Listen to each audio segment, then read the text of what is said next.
दोस्तों आज हम डिस्कस करेंगे टू वर्जिन्स को और ये बहुत ही इम्पॉर्टेंट नॉवेल है जिसको लिखा है कमला मार्कंडे ने। और कमला मार्कंडे के ऊपर एक मैं पहले भी वीडियो बना चुका हूँ जिसमें मैंने आपको बताया था कमला मार्कंडे की जो है बायोग्राफी को और उनके महत्वपूर्ण वर्क्स को, जितने भी इम्पॉर्टेंट वर्क थे उनके बारे में हमने डिस्कस किया था। उन्हीं इम्पॉर्टेंट वर्क्स में से मैंने आज एक वर्क उठाया है उनका टू वर्जिन्स, जो कि एनटीए नेट और केबीएस के पीजीटी में खूब पूछा जाता है। तो इसीलिए हमको बहुत ही केयरफुली होकर के इसको स्टडी करना है और लास्ट तक वीडियो को स्किप मत करिएगा, देखिएगा। आपको एक वैसे तो कमला मार्कंडे आपको समझ नहीं आता, लेकिन मैं पूरा का पूरा इसकी स्टोरी को एकदम हिंदी में लेकर आया और बहुत ही लगभग 15-20 मिनट में स्टोरी आपकी ख़त्म हो जाएगी और बहुत ही सिंपल लैंग्वेज में। चलो इसको देखते हैं। टू वर्जिन्स जो पब्लिश हुई थी वो 1973 में, और ये जो कहानी है टू वर्जिन्स वो स्टोरी ऑफ टू सिस्टर्स, जिसमें दो बहनें दिखाई जाती हैं, एक ललिता होती है और दूसरी सरोजा होती है। इनके ऊपर पूरी की पूरी कहानी चलती रहती है। आगे हम मूव करते हैं इनकी कहानी पे। अब थोड़े से कैरेक्टर के बारे में जान लो कि इनमें कौन कौन से हमारे कैरेक्टर हैं। अगर हम कैरेक्टर्स की बात करते हैं तो अप्पा और अम्मा दिखाए जाते हैं। अप्पा और अम्मा से मतलब हमारा यहाँ पर अप्पा से मतलब फादर यानी कि पिताजी, अम्मा से मतलब मदर यानी कि माताजी। ओके, एक मिस्टर गुप्ता होते हैं। मिस्टर गुप्ता बहुत ही नीच व्यक्ति हैं और ये जो हैं एक फिल्म प्रोड्यूसर होते हैं, फिल्म डायरेक्टर दिखाए जाते हैं। इसके बाद सरोजा जो हैं वो ललिता की बहन होती हैं, अम्मा और अप्पा की लड़की है। तो ललिता और सरोजा दोनों बहनें हैं, जिसमें अप्पा जो है वो ललिता को अधिक पसंद करते हैं और सरोजा को कम। ये मिस मेंडोसा दिखाई जाती हैं। मिस मेंडोसा जो हैं वो एक इंग्लिश मीडियम स्कूल चलाती हैं, साथ ही साथ बच्चों को डांस सिखाती हैं। ललिता का एडमिशन जो है मिस मेंडोसा के स्कूल में ही होता है और मिस मेंडोसा ही ललिता को डांस सिखाती हैं। ये थोड़ी सी संक्षिप्त कहानी थी। अब आगे हम लोग डिस्कस करते हैं इसको डिटेल से। टू वर्जिन्स के कैरेक्टर के बारे में आपने जान ही लिया है। अप्पा और अम्मा मदर और फादर हो गए। अच्छा, इसमें एक कैरेक्टर का हमने जिक्र नहीं किया, अलामेलू। अलामेलू जो थी वो बुआ थी इनकी, किसकी? सरोजा की और ललिता की। ठीक है, विडोड सिस्टर ऑफ अप्पा। अप्पा की विडोड सिस्टर थी, तो सरोजा और ललिता की बुआ जी हुई। इसका मतलब सरोजा और ललिता अप्पा, अम्मा और अजामेलू यानी कि बुआ जी के साथ घर में रहती थी। टू सिस्टर्स, इसमें हमने पहले ये पूरी की पूरी कहानी ही इन्हीं के इर्द गिर्द घूमती रहती है। टू वर्जिन्स नॉवेल का भी नाम इन्हीं लड़कियों के नाम पर रखा गया है, ललिता और सरोजा। मिस्टर गुप्ता दिखाए जाते हैं जो कि फिल्म डायरेक्टर होते हैं। और एक कैरेक्टर और मैं भूल गया, देवराज। देवराज कौन होता है? Assistant of film director, film director का सहायक होता है। तो अब आपको समझ आ गया होगा कितने टोटल कैरेक्टर हैं। अम्मा, अप्पा, ललिता, सरोजा, अलामेलू लिखा है, बाय मिस्टेक अजामेलू लिख गया, Alamelu. Okay, miss Mendoza, Devraj और मिस्टर गुप्ता, ये इतने इसमें क्या है हमारे कैरेक्टर। अब कहानी यहाँ से शुरू होती है, story of the two virgins. Okay, novel के मुख्य पात्र कौन है? ललिता है और सारी कहानी उसी के इर्द गिर्द घूमती रहती। ललिता और सरोज अपने माँ बाप के साथ गांव में रहती हैं। ललिता सरोज से बहुत ज़्यादा खूबसूरत है और ज़्यादा चंचल भी है। वो बहुत ज़्यादा अट्रैक्टिव दिखती है ललिता, और सरोज कम अट्रैक्टिव दिखती है, वह सांवली भी है। ओके, लेकिन उसे इससे कोई फ़र्क नहीं पड़ता, जिसे मिस मेंडोसा चलाती हैं। और क्या बताएं, थोड़ा सा इसमें मैं ये भी बता देता हूँ, खूबसूरत और चंचल होने के कारण ललिता को उसके माँ बाप उसे ज़्यादा प्यार करते हैं और उसे इंग्लिश मीडियम स्कूल में भेजा जाता है, जबकि सरोजा को एक गांव के सरकारी स्कूल में भेज दिया जाता है। अब जो इंग्लिश मीडियम स्कूल होता है उसे मिस मेंडोसा के द्वारा चलाया जाता है। वहाँ का जो माहौल होता है वो अंग्रेजी जैसा होता है, अर्थात वेस्टर्न कल्चर पर आधारित होता है, हम कह सकते हैं, और वेस्टर्न सिविलाइजेशन वाला माहौल होता है टोटली।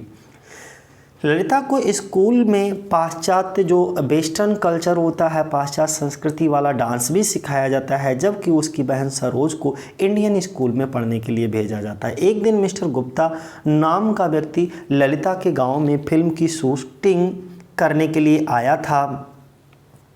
आता है तो वे एक फिल्म डायरेक्टर हैं और फिल्म बनाने का काम करता है। मिस्टर गुप्ता से मिलती है और उसकी फिल्म में काम करना चाहती है, पर उसे कोई काम नहीं मिलता। मिस्टर गुप्ता जो है वो ललिता को फिल्म में काम देने का वादा करके वहाँ से चला जाता है। और इस तरीके से फिर कहानी, अभी कुछ डिटेल से कहानी को हम पढ़ेंगे। थोड़ा सा हम बैकग्राउंड बता दें कि इस पूरी की पूरी कहानी में हम लोग क्या क्या डिस्कस करने वाले हैं। जब कई दिन तक उसे कोई जवाब नहीं मिलता तो वे एक दिन घर से भाग जाती है और सीधे मिस्टर गुप्ता के घर जाती है। उससे काम के बारे में पूछती है। मिस्टर गुप्ता एक कपटी और लंपट आदमी है, वो अपनी यानी कि बहुत ही बेकार आदमी है। वो अपनी हर नई हीरोइन के साथ शारीरिक संबंध बनाता है। खूबसूरत लड़कियां उसकी कमजोरी हैं, वो उनका इस्तेमाल करता है। ललिता उसके घर पर कुछ दिन रहती है। वो शहर की चमक दमक से बहुत प्रभावित होती है। उसे अब गांव की ज़िंदगी एकदम बेकार लगने लगती है। मिस्टर गुप्ता उसे शहर में घुमाता है, फिराता है, उसे फिल्मों के प्रीमियर पर ले जाता है। ललिता को शहर की चकाचौंध बहुत अच्छी लगती है। वो ललिता जैसी भोली भाली गांव की लड़की को अपने जाल में फंसा लेता है और उसे गर्भवती कर देता है। कौन गर्भवती कर देता है? मिस्टर गुप्ता। किसको कर देता है? ललिता को। क्लियर हो गया। अब नेक्स्ट, इसके बाद ललिता जब वो गर्भवती हो जाती है, प्रेग्नेंट हो जाती है, तो ललिता अपने गांव लौट आती है, जहां पर उसकी बहुत बदनामी होती है। कुछ दिनों बाद उसे पता चलता है कि वो गर्भवती हो गई है। यह मालूम होते ही अप्पा यानी कि जो ललिता के पिताजी उसे लेकर फिर से मिस्टर गुप्ता के घर जाते हैं। और जब वो मिस्टर गुप्ता के घर जाते हैं और फिर अबॉर्शन के पैसे मांगते हैं, मिस्टर गुप्ता सारा खर्च उठाता है। अबॉर्शन होने के बाद कहानी के अंत में ललिता एक बार फिर से अपने गांव से भाग जाती है और अपने अप्पा यानी कि पिताजी को लिए एक चिट्ठी छोड़ जाती है कि कोई उसे ढूंढने की कोशिश ना करे। अब वो गांव में नहीं रहेगी। उसे शहर की चमक दमक बहुत अच्छी लगती है। उसके अप्पा और सरोज उसे बहुत ढूंढते हैं पर वो नहीं मिलती। वो थक हार कर घर लौट आते हैं। कौन? ये सभी लोग। कौन कौन सभी लोग होते हैं? अप्पा और अम्मा, बल्कि सरोजा उसकी बहन भी उसको ढूंढने के लिए जाती है। तो अब आपको कहानी बहुत अच्छे से समझ आ गई होगी। इसमें क्या होता है, दो लड़कियों, एक ललिता और सरोजा के चित्रण को पारंपरिक जो संयमों, संहिताओं और आचरण के खिलाफ प्रस्तुत करने और विद्रोह का मुद्दा सबसे आगे आता है। हमें यही पता लगता है। जबकि ललिता परंपरा के खिलाफ विद्रोह करना पसंद करती है और वो मॉडर्निज्म की ओर, आधुनिकता को स्वतंत्रता यानी कि अपनी इच्छा से उसे अपना लेती है, चुनती है। तो अब आपको अच्छे से तो इस कहानी को पढ़कर के ये पता लगता है कि इस कहानी में धन, ग्लैमर और आनंद की दुनिया, जबकि ललिता महानगरीय दुनिया की बेकार भीड़ में खो गई। एकदम धन, ग्लैमर और आनंद की दुनिया की चकाचौंध में वो कहीं खो गई, अपने आप को खो दिया। और सरोज को यानी कि अपनी बहन के पतन से, और सरोज को जो उसकी बहन थी उसके पतन के बारे में जब उसको पता लगा सरोजा को, तो सरोजा को न केवल उस महत्वपूर्ण व्यक्ति के रूप में चित्रित किया गया इस पूरी कहानी में जो उपन्यास की पूरी कार्यवाही को सर्वेक्षण करता है, बल्कि एक दिलेरी लड़की की प्रतीकात्मक बिंदु के रूप में भी जो परंपरा, कोड और आचरण के खिलाफ प्रस्तुत करने और विद्रोह करने के बीच सामंजस्य को स्थापित करता है। अर्थात हम कह सकते हैं कि ललिता जो है वो भावावेश में आकर के बह जाती है, चकाचौंध में आकर के अपनी कल्चर को, अपनी संस्कृति को भुला देती है, जबकि उसकी बहन सरोजा ऐसा कुछ भी नहीं करती। अब ये कहानी की शुरुआत होती है। मैं तेज़ी से फिर से एक बार रिपीट कर देता हूँ इस पूरी की पूरी कहानी को। अभी संक्षिप्त में बताई थी, अब मैं थोड़ा सा पूरा डिटेल बता देता हूँ विद पिक्चर्स, तस्वीरों के साथ। अब इसमें character Amma, Appa, mister Gupta, man Mendoza, miss Mendoza, Saroja, okay, Lalita, ये सब पाए जाते हैं। इस कहानी टू वर्जन्स जिनकी शुरुआत दो बहनों से होती है जो अपने माता पिता तथा बुआ के साथ रहती हैं। उन दोनों बहनों के नाम ललिता और सरोजा हैं। ललिता स्वभाव से बहुत चंचल है, जो सरोज से अधिक खूबसूरत, और उसकी बॉडी, शरीर जो है वो भी बहुत ज़्यादा अट्रैक्टिव है, बहुत खूबसूरत है। देखते ही बस आँखों, किसी की भी आँखों को भा जाती है। लेकिन सरोज बहुत ही सीधे स्वभाव की लड़की है और अपने जीवन से वह कुछ भी आशा नहीं करती है। उसका रंग भी ललिता से दबा हुआ है। ललिता गोरी है जबकि सरोज सांवली है। ललिता बहुत ही चंचल स्वभाव की है, इसीलिए उसके अप्पा उसे बहुत अधिक पसंद करते हैं।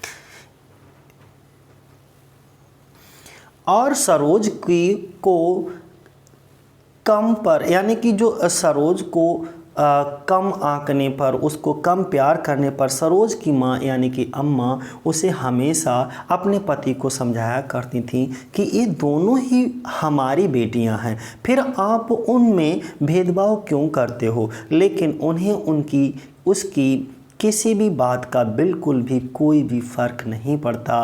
वे हमेशा सरोज को अनदेखा कर देते हैं। वो बिल्कुल भी सरोजा को प्यार नहीं करते, जबकि ललिता को वो बहुत अधिक प्यार करते हैं क्योंकि वो खूबसूरत भी है और चंचल भी है।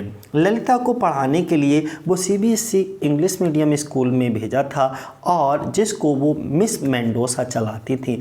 मिस मेंडोसा जिस CBSE स्कूल में वो पढ़ने के लिए जाती है, मिस मेंडोसा जिसको चलाती हैं, तो मिस मेंडोसा ने उसके अप्पा को बताया, पिताजी को, कि वो अपने स्कूल में एडमिशन देने के साथ साथ उन्हें वेस्टर्न कल्चर का डांस भी सिखाती हैं। ये बात सुनकर के मिस मेंडोसा की जो है वो बहुत, उसके जो पिताजी होते हैं वो बहुत अधिक क्या होते हैं, हैप्पी होते हैं, खुश होते हैं। जब ललिता के फादर पिताजी का एडमिशन कराने जाती हैं तो मिस मेंडोसा उन्हें बताती हैं कि यहाँ पर पढ़ाई के साथ साथ डांस भी सिखाया जाता है, तो वे बहुत खुश होते हैं और उसको उसी स्कूल में एडमिशन दिला देते हैं और सरोजा को एक सरकारी स्कूल में एडमिशन दिलाते हैं। इससे सरोजा को कोई फ़र्क नहीं पड़ता क्योंकि वह अपनी बहन की खुशी को देखकर ही खुश हो लेती है, अर्थात वो अपनी बहन को अधिक पसंद करती है। तो देखो, सरोजा जो है वो गांव के स्कूल में पढ़ने के लिए जाती है, जबकि अगर हम बात करें ललिता की तो ललिता जो है वो इंग्लिश मीडियम में के स्कूल में पढ़ने के लिए जाती है।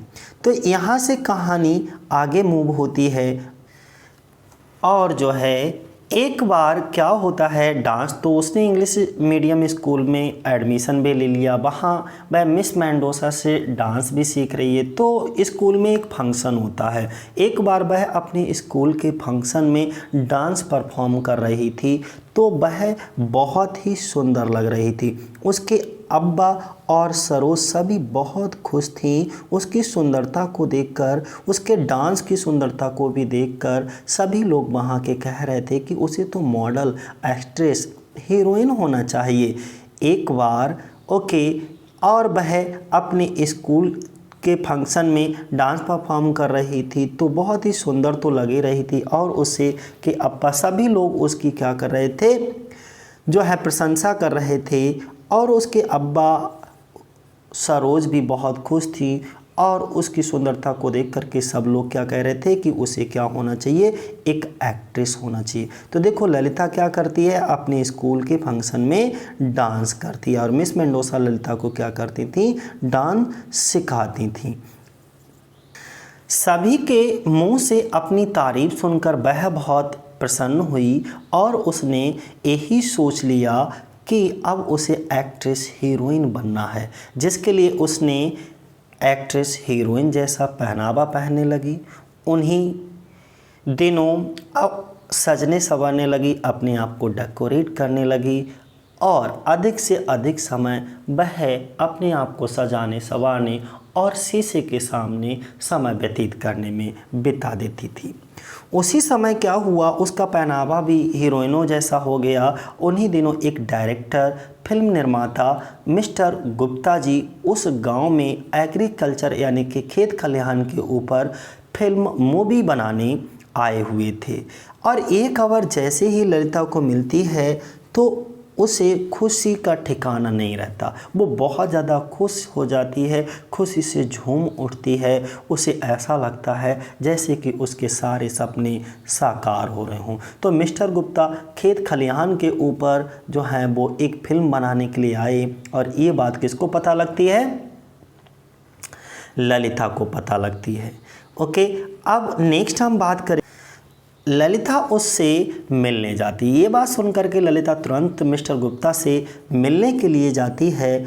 ललिता जैसे मिस्टर गुप्ता के सामने आती है, क्योंकि मिस्टर गुप्ता की ये कमजोरी थी सुंदर लड़कियों को देख करके भावावेश में खो जाना। तो ललिता जैसी उससे मिलती है तो ललिता की सुंदरता को देखकर बस उसके साथ गलत संबंध बनाने के बारे में सोचने लगता है और ललिता से कहता है वह उसे हीरोइन बना देगा। यानी कि तमाम प्रकार के उसको प्रलोभन देने लगता है और प्रलोभन दे कर के उसको अपने जाल में, झूठे जाल में फंसाने का प्रयास करता है।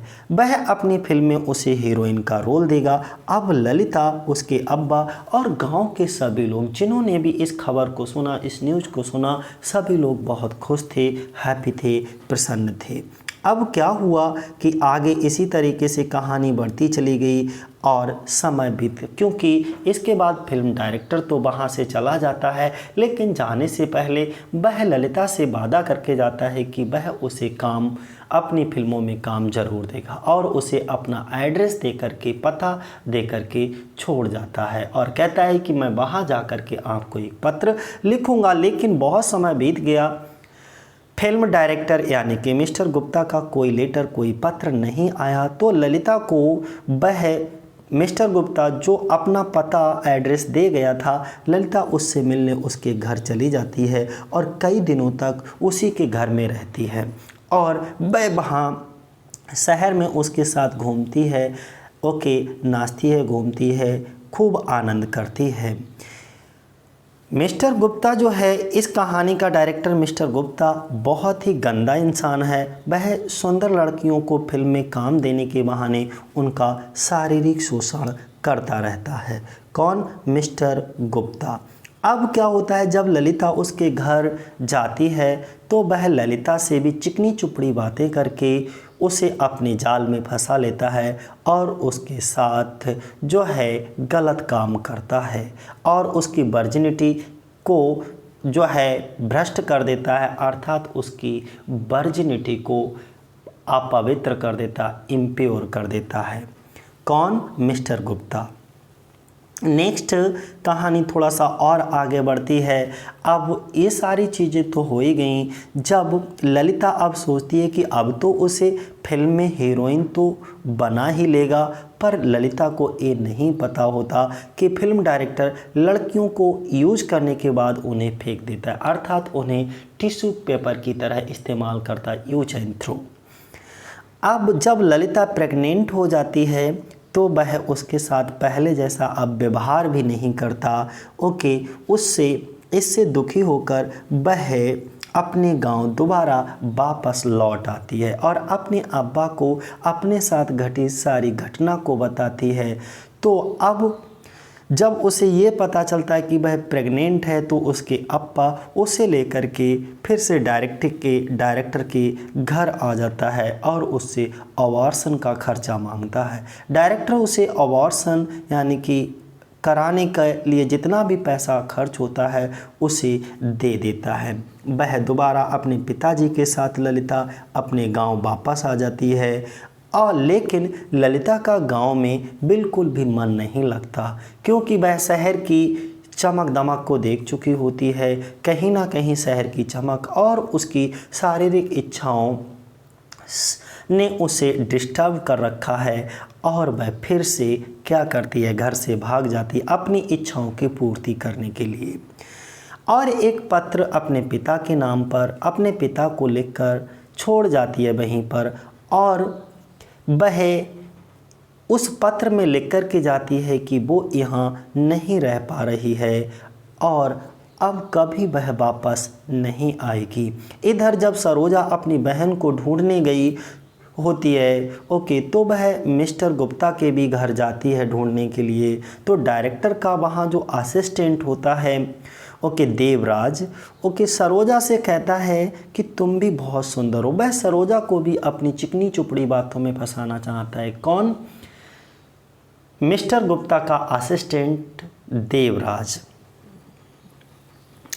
सरोजा को वो कहता है कि तुम भी बहुत सुंदर हो, यानी कि उसकी तारीफ करके वह उससे भी गलत काम करवाना चाहता है। तो मैं भी उसके जिस्म का सुख प्रदान करना, तुम्हें भी अर्थात अपने जिस्म का सुख प्रदान करना चाहिए। इससे कुछ नहीं होता, इससे कुछ भी गलत नहीं होता। तो एक बार सरोजा को की मन में इस तरीके की डिजायर्स, सेक्स डिजायर्स जो हैं वो जागृत होती हैं देवराज के लिए ओके, लेकिन अगले ही पल वह अपनी इच्छाओं पर अपने ऊपर पूरी तरह से कंट्रोल कर लेती है और देवराज यानी कि असिस्टेंट ऑफ डायरेक्टर को डांटती है, फटकारती है और इसके बाद वह डांट फटकार करके वहाँ से वापस अपने गांव आ जाती है और इस तरीके से एक कहानी पूरी ख़त्म हो जाती है। तो मुझे लगता है पूरी की पूरी कहानी आपको समझ आ गई होगी। तो इसमें ललिता और मिस्टर गुप्ता का भी रोल होता है, यानी कि सारी कैरेक्टर्स, ये जो है मिस्टर गुप्ता का घर होता है जिसमें जो है ये फिल्म में काम करने के लिए ललिता जो है काम मांगने के लिए जाती है और फिर ये इसकी बहन होती है, गांव के ही स्कूल में पढ़ने के लिए जाती है और ललिता का इंग्लिश मीडियम स्कूल में एडमिशन कराया जाता है अप्पा के द्वारा, क्योंकि अप्पा ललिता को अधिक पसंद करते हैं। और उसी इंग्लिश मीडियम स्कूल में मिस मेंडोसा ललिता को डांस सिखाती हैं। इसके बाद जो है मिस्टर गुप्ता और ललिता की गांव में मुलाकात होती है और मुलाकात होने के बाद में जब काफ़ी समय बीत जाता है, मिस्टर गुप्ता वापस नहीं आता, उसे ललिता को नहीं बुलाता, तो ललिता खुद उससे मिलने पहुंच जाती है और उसी के घर में उसके साथ शारीरिक संबंध स्थापित करती है। इससे वह प्रेग्नेंट भी हो जाती है। तो अब आपको पूरी कहानी मैंने कई बार दोहरा दी, कई बार रिपीट कर दी, बहुत अच्छे से समझ आ गई होगी और मुझे लगता है कि अब इससे किसी भी तरीके का कोई भी कॉम्पिटिटिव क्वेश्चन पूछा जाएगा तो आप उसको देने के लिए सफल होंगे। कमला मार्कंडे को एक बार फिर रिपीट कर देता हूँ। फिलहाल मैं इसका आप लोग अगर इसकी डिटेल्ड बायोग्राफी और वर्क को देखना चाहते हो तो इस पर मैं पूरा सेपरेट वीडियो बना चुका हूँ, आप वो जा कर के देख लीजिए। मैं फिलहाल यहाँ पर आपको रिवीजन करूँगा कुछ मेन पॉइंट्स को। कमला मार्कंडे का जन्म 1 जनवरी 1924 और 16 जनवरी 2004 को इनकी मृत्यु हो गई। ठीक है, और इसके बाद में इनकी नेशनलिटी इंडियन और ब्रिटिश दो होती हैं, क्योंकि शादी के बाद यह एक अंग्रेज़ से शादी करती हैं और इंग्लैंड चली जाती हैं। जेनर इसका क्या है? फिक्सन है। ये फिक्सन क्या होता है? Not a real story, that is the imaginary story, वो हमारा फिक्सन कहलाता है। इनके कुछ बहुत महत्वपूर्ण नोटेबल वर्क हैं, प्रशंसनीय स्मरणीय वर्क हैं, जैसे नेक्टर इन अ शिप, ये इनका पहला वर्क है ओके, जो कि 1944 में पब्लिश हुआ। इसके बाद a handful of rice 1966 and no fair man 1972 और टू वर्जिन्स जिसका हम डिस्कस कर रहे हैं, जिसको हम पढ़ रहे हैं, 1973 में पब्लिश हुआ। तो अब आपको अच्छे से समझ आ गया होगा। फिलहाल आपको ध्यान रखना है इनका first novel one of her most famous work है, कौन सा?